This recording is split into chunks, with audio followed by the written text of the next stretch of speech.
La diaspora des bulles tous les matins du lundi au jeudi et je suis ravie de retrouver en studio Laurent Mélikian et Didier Passamonique, nos deux passionnés de bande dessinée, collaborateurs au site Actua BD.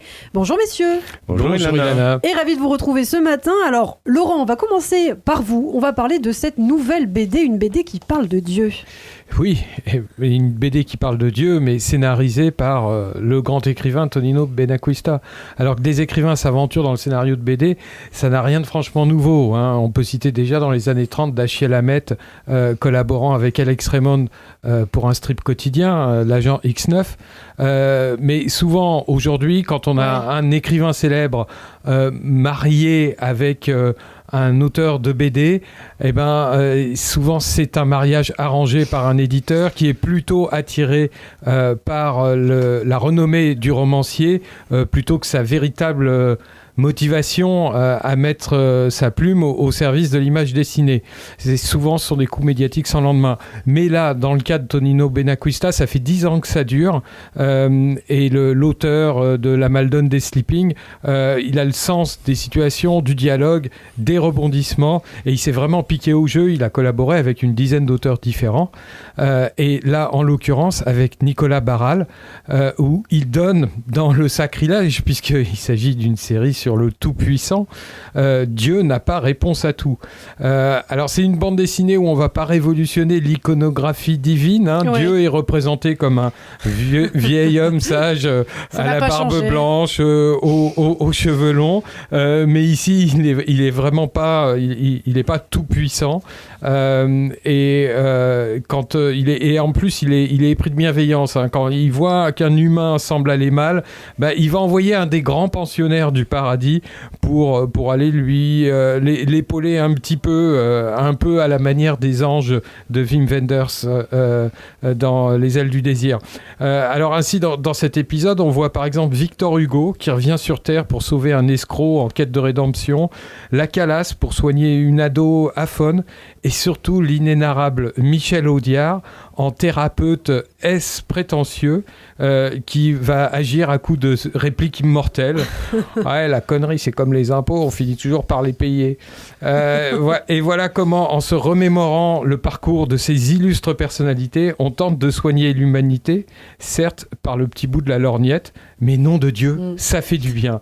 Alors c'est Dieu n'a pas réponse à tout, le tome 3, mais il s'est délégué par Nicolas Barral et Tonino Benacquista aux éditions Darko. Eh bien, vous l'avez bien vendu, Laurent. On a vraiment envie de le lire. Alors, Merci. Je me tourne désormais vers vous, Didier. Vous nous annoncez le grand retour de Black Sad.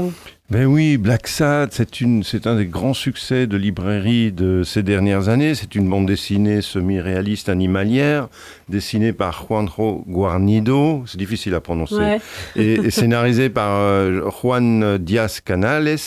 C'est un polar dans la plus pure tradition du genre, un polar animalier. Black Sad est un chat noir. Entendez par là qu'il est afro-américain, c'est un peu ça le sous-texte.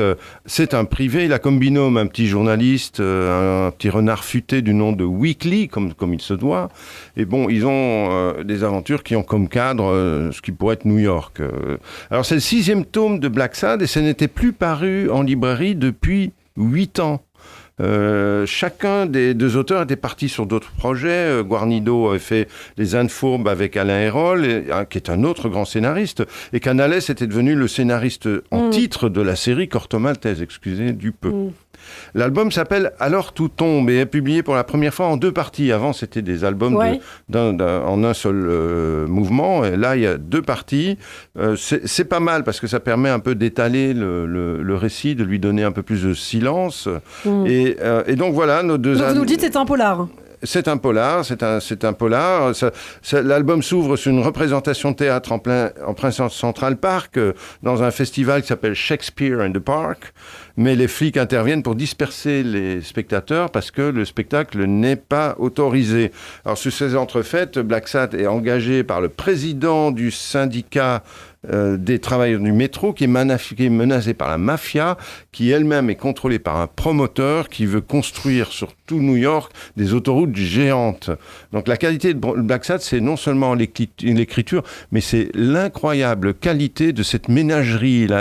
Les physionomies sont absolument extraordinaires.